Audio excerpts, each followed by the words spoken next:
नमस्कार विद्यार्थियों, कक्षा 12 सब्जेक्ट मैथ का आपका टॉपिक चल रहा था मैट्रिक्स 3.2 तक कंप्लीट हो गया सबका। कुछ बच्चों की डिमांड है कि विविध 3 के क्वेश्चन नंबर 7 विविध 3 का, ठीक, किताब दोनों। क्वेश्चन नंबर 7 है विविध का कि आप व्यू है ए का क्रम 3x4 है तथा बी इस प्रकार का आप व्यू है कि ए का ट्रांसपोज इंटू बी एवं ए बी का ट्रांसपोज दोनों ही परिभाषित हैं, तो बी का क्रम लिखिए। किसका क्रम पूछ रहा है? बी का। मान लो माना आप व्यू है बी का क्रम क्या मान लिया? m cross n। आप व्यू है बी की कोटि हमने मान ली m क्रॉस n। m का चीज है पंक्तियों की संख्या इंटू स्तंभों की संख्या। ये आप व्यू है बी की कोटि हमें ज्ञात करनी है, ठीक है बेटा। अब a का क्रम आपको दिया हुआ है। आप व्यू है a का क्रम कितना दे रखा है? 3x4 है। कितना है? 3x4। अब कह रहा है कि आप व्यू है बी का क्रम इस प्रकार है कि ए का ट्रांसपोज इंटू बी और ए इंटू बी का ट्रांसपोज दोनों ही परिभाषित हैं, ठीक, दोनों ही परिभाषित है। तो नंबर 1, ए का ट्रांसपोज इंटू बी के परिभाषित होने के लिए, अब गौर करो, ए का ट्रांसपोज ए ही रही, इसका ट्रांसपोज करेंगे तो ए का ट्रांसपोज क्या है? आप व्यू है, और बी भी क्या है? आप व्यू है। इन दोनों मैट्रिक्सों का क्या हो रहा है? गुणा। दोनों मैट्रिक्सों का गुणनफल कब परिभाषित होगा, कब संभव होगा? जब ए के ट्रांसपोज की कोटि बराबर हो बी की कोटि। ध्यान आ गई? तो ए के ट्रांसपोज की कोटि बता सकें 4x3। जब ए की कोटि 3x4 है तो ए के ट्रांसपोज की कोटि 4x3 होगी। ध्यान आ गई होगी। इज इक्वल टू बी की कोटि m×n, m×n। समझ आ गया? अब गौर करो यहाँ कि इन दोनों आव्यूहों का, भाई ए का ट्रांसपोज मैट्रिक्स है, बी भी मैट्रिक्स है, दोनों मैट्रिक्सों का गुणनफल कब संभव होगा? ध्यान दें, जब ए के ट्रांसपोज में स्तंभों की संख्या और बी में पंक्तियों की संख्या कैसी हो? बराबर। अर्थात m बराबर कितना आ गया? 3। समझ आ गया? अब a इंटू बी का ट्रांसपोज के परिभाषित होने के लिए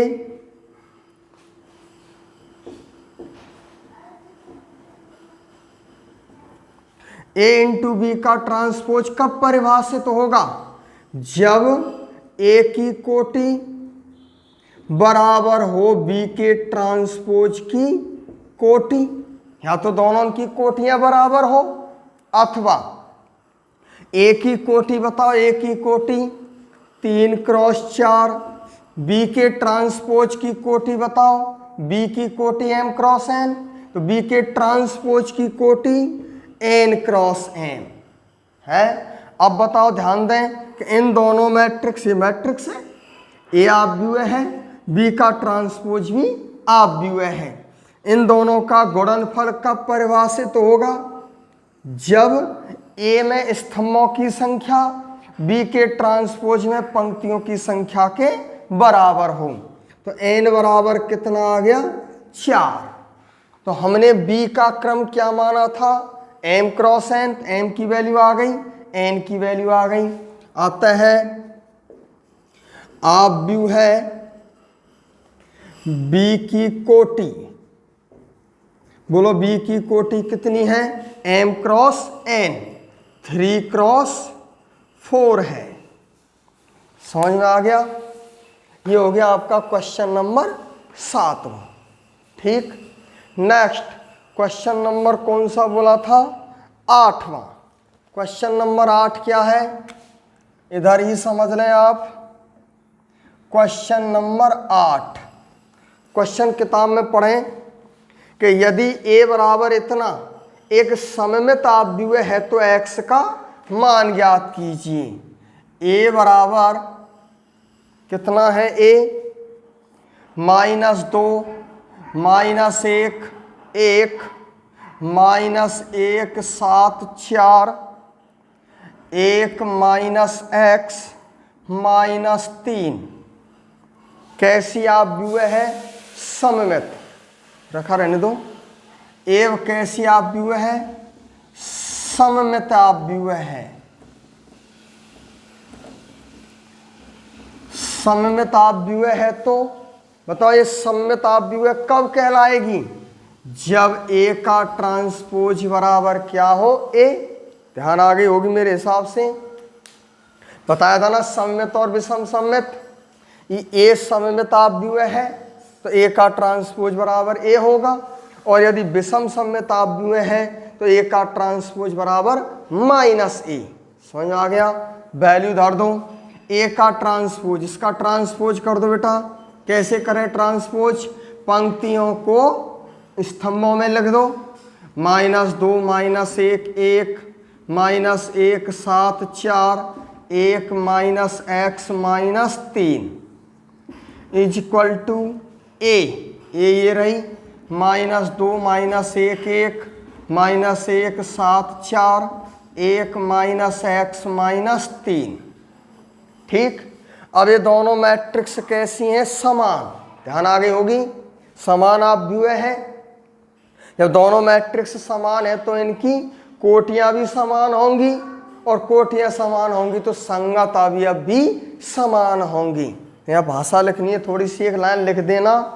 क्योंकि दोनों अपव्यय परस्पर समान हैं तो इसके संगत अवयव भी समान होंगी। क्या भाषा लिखनी है बेटा? चूंकि दोनों अपव्यय परस्पर समान है तो इसके संगत अवयव भी समान होंगे। तो संगत अवयव देख लो।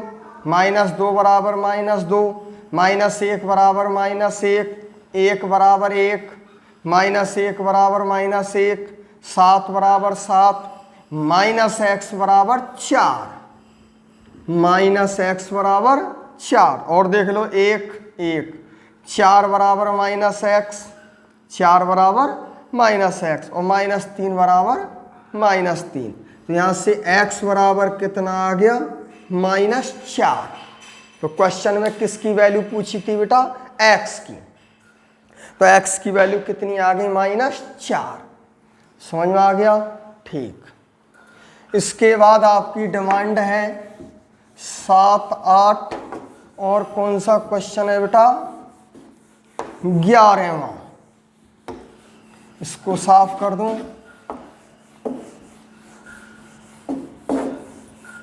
क्वेश्चन नंबर 11 क्या है आपका? क्वेश्चन नंबर 11 थ्योरी कंप्लीट करो। थ्योरी में सब कुछ करा चुका हूं मैं। यदि अपव्यय ए को सममित और विषम सममित, अपव्यय ए को सममित व विषम सममित अपव्यय के योग के रूप में व्यक्त करवा रहा है। सममित और विषम सममित अपव्यय के योग के रूप में, जहां ए बराबर क्या दे रखा है? 6 2 5 4 ले लो। अपव्यय ए बराबर कितना है? 6 2 5 4। अब इस अपव्यय को सममित और विषम सममित अपव्ययों के योग के रूप में व्यक्त करना है। तो सीधा कर दूं, यहीं कहीं देख लो। ए का ट्रांसपोज नहीं कर सकते? बोले इसका ट्रांसपोज 6 2 5 4 है। तो सममित और विषम सममित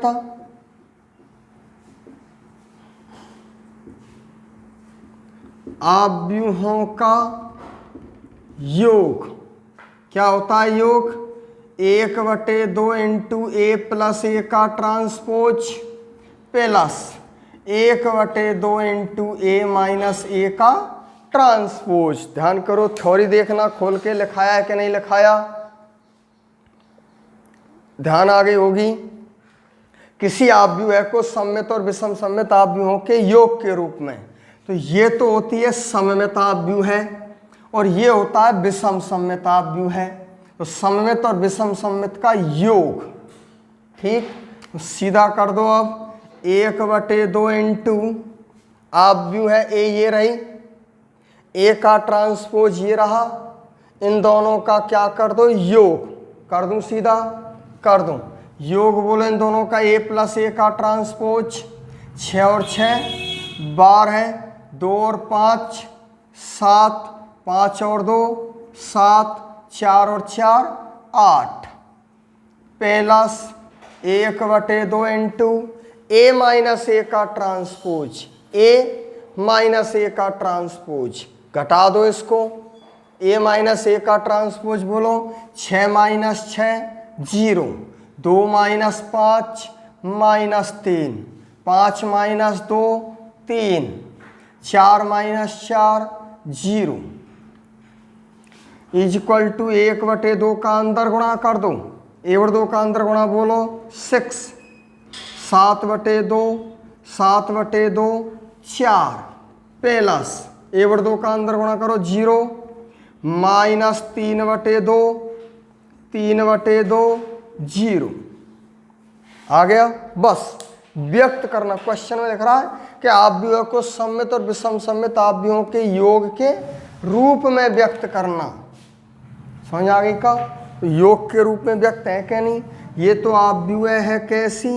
सममित, और ये है आपकी विषम सममित। समझ में आ गया? तो ये हो गया आपका क्वेश्चन नंबर 11। ठीक है बेटा। नेक्स्ट, इसको जोड़ना नहीं है बेटा, जोड़ोगे तो जोड़ने पर यही आव्यूह आ जाएगी ए। कौन सी आ जाएगी बेटा? ए। समझ में आ गया कि केवल योग के रूप में व्यक्त करवा रहा है, सममित और विषम सममित के योग के रूप में। आ गया योग का रूप। ठीक, जैसे क्वेश्चन करा वैसे ही हल करें आप। इसके बाद डिमांड है आपकी क्वेश्चन की डिमांड है आपकी इसके बाद 18वां क्वेश्चन। कौन सा क्वेश्चन बेटा? 18वां क्वेश्चन पढ़ें क्या कह रहा है।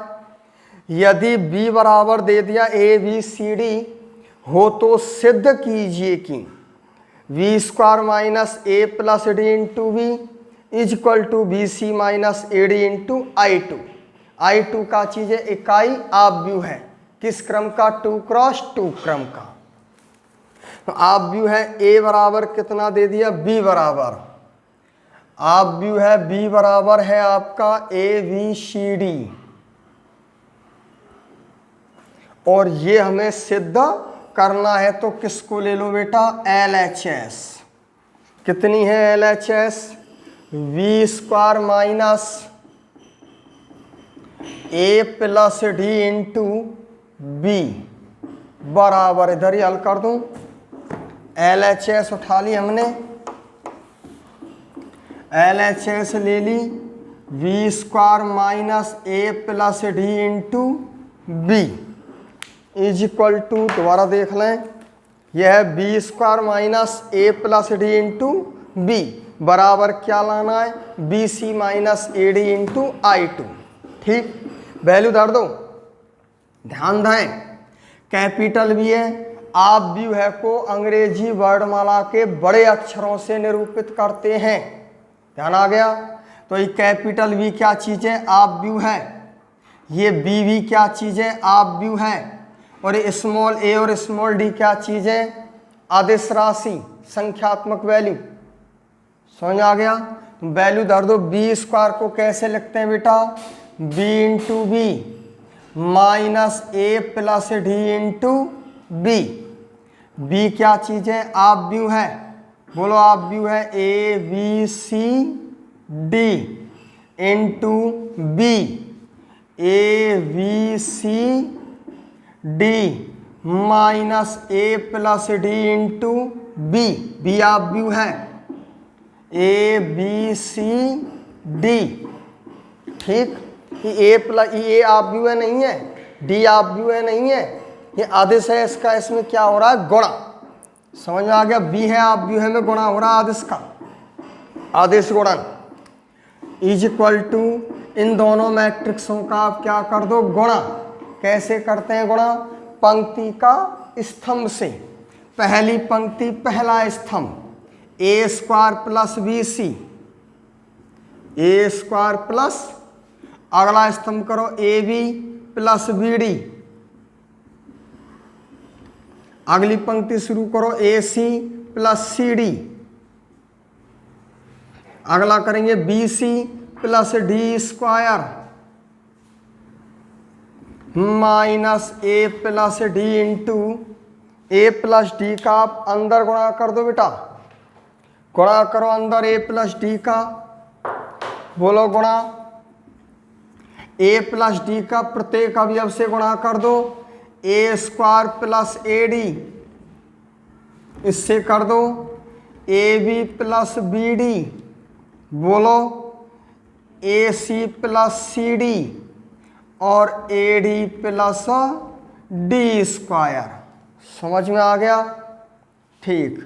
इज इक्वल टू अब घटा दो बेटा, है ना, घटाना है ना, इसमें से इसको घटा दो, संगत अवयव घटाते हैं, A square plus B C minus A square minus A D, लिख दूं क्या, सीधा कर दूं, ए स्क्वायर तो ए स्क्वायर कट जाएगा, क्या बचेगा बी सी माइनस ए डी, शाबाश। अब घटा दो A B plus B D minus A B और minus B D, A B cut जाएगा बी डी कट जाएगा, क्या बचेगा zero, A C plus C D minus का A C plus C D cut जाएंगे दोनों, zero, B C plus D square minus का A D और minus का डी स्क्वायर, तो डी स्क्वायर कट जाएगा, क्या बचेगा बी सी माइनस ए डी, समझ में आ गई, ठीक।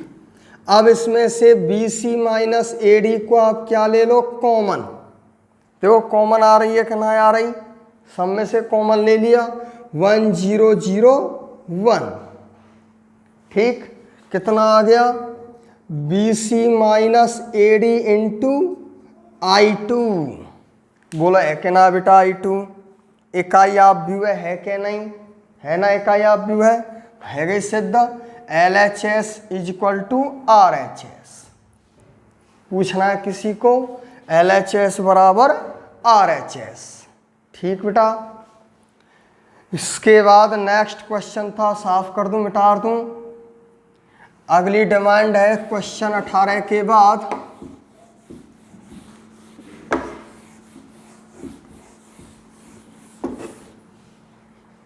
क्वेश्चन नंबर 18 के बाद डिमांड थी आपकी क्वेश्चन नंबर 19 की, कौन सा क्वेश्चन है बेटा, 19वां क्वेश्चन, क्या है, यदि a बराबर दे दिया 1 0 0 1 तथा b बराबर दे दिया, आप भी है b है 0 1 माइनस 1 0, हो तो a plus b b a plus b b into a minus b b को आप व्यू है ए के रूप में व्यक्त कीजिए, शाबाश, किसके रूप में, एक, इन दोनों को आप व्यू है के रूप में व्यक्त करना, ए के रूप में, ठीक, धर दो वैल्यू, कैपिटल ए आप व्यू है, स्मॉल ए आप व्यू है नहीं है, मैट्रिक्स ए में स्मॉल ए का क्या हो रहा है गुणा,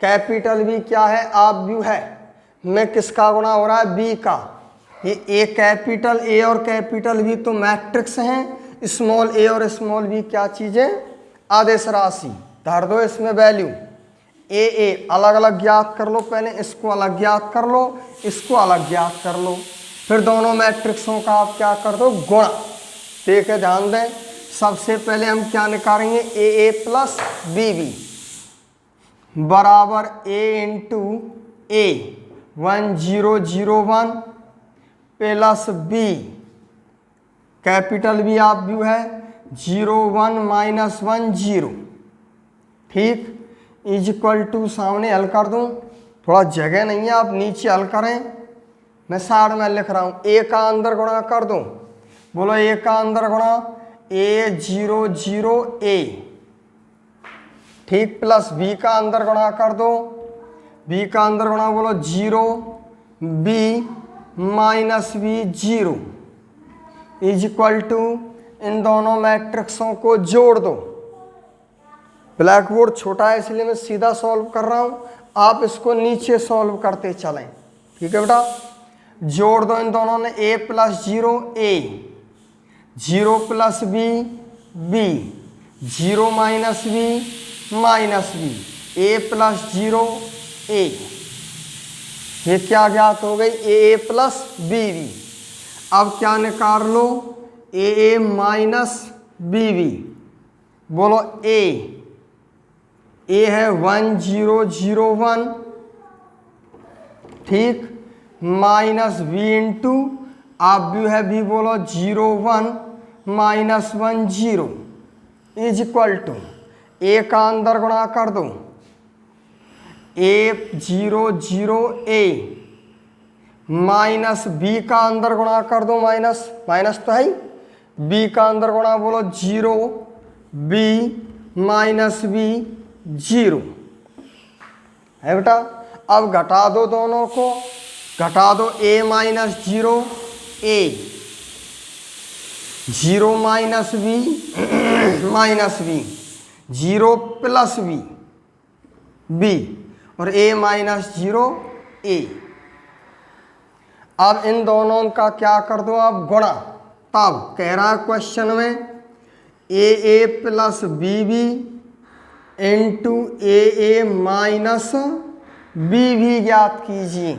तो ए प्लस बी बी बोलो कितनी है, ए बी माइनस बी ए, ये रही,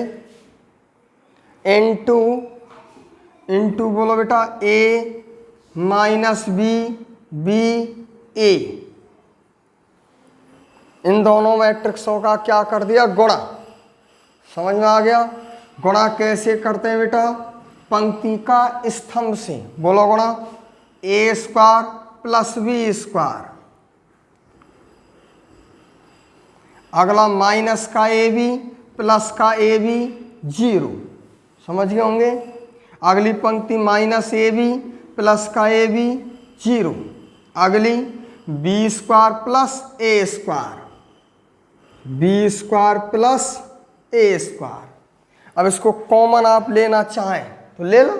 भाई उसने क्वेश्चन में क्या कहा है बेटा, क्वेश्चन में ये कहा है कि ए plus b b into a minus b b को आप व्यू है ए के रूप में व्यक्त कीजिए। एक आप व्यू है के रूप में आ गई, बोला एक ना मैट्रिक्स के रूप में।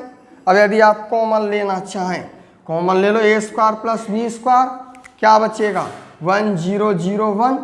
तो 1001 क्या चीज़ है, इकाई आप व्यू है, किस क्रम की, किस क्रम की, 8 2 क्रॉस 2 क्रम की है ना, आप व्यू है ए। समझ में नहीं आई, A square plus B square common ले लिया, 1001। अब 1001 का चीज है ए, तो A square plus B square into A, समझ आ गया। चाहे आई लिख लो, इकाई आप व्यू है। ये हो गया आपका क्वेश्चन नंबर 19, ठीक। अब क्वेश्चन आपकी डिमांड आई थी 7, 8, 11, 18 और 19। इसके बाद और भी डिमांड है, उसको मैं अब अगली वीडियो में आपको कराऊंगा। आज का वीडियो मैं यहीं समाप्त करता हूँ, ठीक बेटा, धन्यवाद।